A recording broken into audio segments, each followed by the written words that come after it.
कभी सोचा है कि एक खामोश तवा साइंसदान इंटरनेट पर सबसे ज्यादा सुने जाने वाले लोगों में से एक कैसे बन सकता है? आज हम लेक्स फ्रीडमैन के पीछे छुपे राज को जानने की कोशिश करेंगे, जो जदीद मीडिया की एक बहुत ही दिलचस्प शख्सियत हैं। तो चलिए शुरू करते हैं उस सवाल से जो सबके जहन में आता है। आखिर इनकी इस बेपनाह कामयाबी के पीछे राज क्या है? अच्छा, तो यही वो सवाल है जिसका जवाब हम आज ढूंढने निकले हैं। और ये सिर्फ एक शख्स की कहानी नहीं, बल्कि ये इस बात की भी कहानी है कि आज के इस शोर भरे दौर में हकीकी ताल्लुक और गहरी बातचीत की कितनी ज्यादा अहमियत है। 35 करोड़, जी हाँ, 35 करोड़ से भी ज्यादा व्यूज। और पता है हैरानी की बात क्या है? ये कि लिरिक्स का अंदाज बिल्कुल धीमा और पुरसुकून है। यानी एक ऐसी दुनिया में जहां हर तरफ शोर ही शोर हो, वहां ये कामयाबी वाकई एक अलग ही बात है। देखें, इनका जो तरीका है ना, वो वायरल मीडिया के सारे उसूलों को तोड़ देता है। वो बहस करने नहीं बैठते, वो तो बस समझने की कोशिश करते हैं। वो चीखते चिल्लाते नहीं, बल्कि बहुत गौर से सुनते हैं। और शायद यही वो अंदाज है जो इनकी कामयाबी का सबसे बड़ा राज है। तो सवाल फिर वही है कि आखिर वो ये करते कैसे हैं? इसका जवाब छुपा है उनके एक बहुत ही बुनियादी फलसफे में, जिसे वो कहते हैं मोहब्बत का फलसफा। अच्छा, यहां मोहब्बत का मतलब कोई रोमानवी वाला प्यार नहीं है। नहीं, ये दरअसल एक सोचने का अंदाज है। ये इस बात का नाम है कि आप दूसरों को समझें, उनके ख्यालात को इज्जत दें, भले ही आप उनसे बिल्कुल इत्तेफाक ना करते हों। और यही चीज उनकी हर बातचीत की बुनियाद बनती है। ये जो बात है ना, ये उनके पूरे फलसफे का खुलासा है। उनके पॉडकास्ट को देखें तो वो इस बात का जिंदा सबूत हैं कि आप किसी से इख्तिलाफ करते हुए भी उसके साथ एक इंसानी रिश्ता कैसे कायम रख सकते हैं।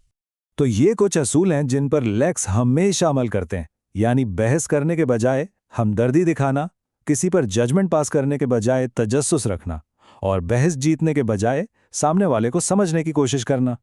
सीधी सी बात है, उनका मकसद जीतना है ही नहीं, मकसद तो एक गहरा ताल्लुक बनाना है।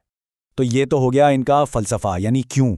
अब आते हैं इस बात पर कि वो ये सब करते कैसे हैं, यानी इनका इंटरव्यू करने का तरीका क्या है। देखें, इंटरनेट पर अक्सर बहसें किस लिए होती हैं? जीतने के लिए। और नतीजा क्या निकलता है? लोग बट जाते हैं। फ्रीडमैन का अंदाज इससे बिल्कुल उलट है। उनका मकसद है इंसान को समझना, और इससे क्या होता है? रिश्ते बनते हैं, ताल्लुक जुड़ता है। तो अपने इस फलसफे को हकीकत में बदलने के लिए वो कुछ खास कदम उठाते हैं।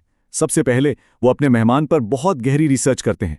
फिर वो एक ऐसा महफूज माहौल बनाते हैं जहां कोई डर ना हो। वो सब्र से खामोश रहते हैं ताकि मेहमान आराम से सोचकर जवाब दे सकें। और हाँ, वो हमेशा अपने मेहमान की बात का सबसे मजबूत पहलू सामने रखते हैं। अच्छा, तो ये तो हुई उनकी गुफ्तगू की बात। अब जरा आगे बढ़ते हैं और देखते हैं कि इनका बड़ा मकसद क्या है, माशरे के लिए वो क्या सोचते हैं। ये टाइमलाइन देखें तो इनका पूरा सफर समझ आता है। माजी में वो इंसान और रोबोट के ताल्लुक को समझ रहे थे। आज वो अवामी गुफ्तगू से इंसानों के आपसी ताल्लुक को बेहतर बना रहे हैं। और मुस्तकबिल में वो इसी गुफ्तगू के जरिए मसनूई ज़हानत के दौर में इंसानियत की रहनुमाई करना चाहते हैं। सब कुछ कितना जुड़ा हुआ है ना? तो उनका असल मकसद सिर्फ एक पॉडकास्ट चलाना नहीं है, बल्कि वो एक मिसाल कायम कर रहे हैं, एक नमूना दे रहे हैं कि मुश्किल से मुश्किल मौज़ूआत पर भी बात कैसे की जा सकती है। वो सिर्फ बोल नहीं रहे, वो एक नया रास्ता बना रहे हैं। और इनकी गुफ्तगू में बार बार कौन से मौज़ूआत आते हैं? आर्टिफिशियल इंटेलिजेंस, फ़लसफ़ा और इंसानी वजूद के सवालात। इससे साफ जाहिर है कि उनकी नज़र सिर्फ छोटी मोटी बातों पर नहीं, बल्कि इंसानियत के सबसे बड़े चैलेंजेस को समझने और उनका हल तलाश करने पर है। तो अब हम अपनी बात को समेटते हैं। इस सारी गुफ्तगू का जो मरकज़ी ख्याल है उसे देखते हैं और उसे एक आखिरी बड़े सवाल से जोड़ते हैं। तो खुलासा ये है कि एक ऐसी दुनिया में जहां गुस्से और इश्तियार अंगेज़ी पर तालियां बजती हैं, शायद सबसे बड़ी बगावत एक खामोश और हमदर्दी भरी गुफ्तगू ही है। असल इनकलाब शोर में नहीं, बल्कि एक दूसरे को सुकून से समझने की कोशिश में है। और आखिर में ये सवाल सिर्फ लेक्स फ्रीडमैन के लिए नहीं, ये हम सब के लिए है। वो कौन सी सबसे अहम बात है जो हम एक दूसरे से नहीं कर रहे हैं?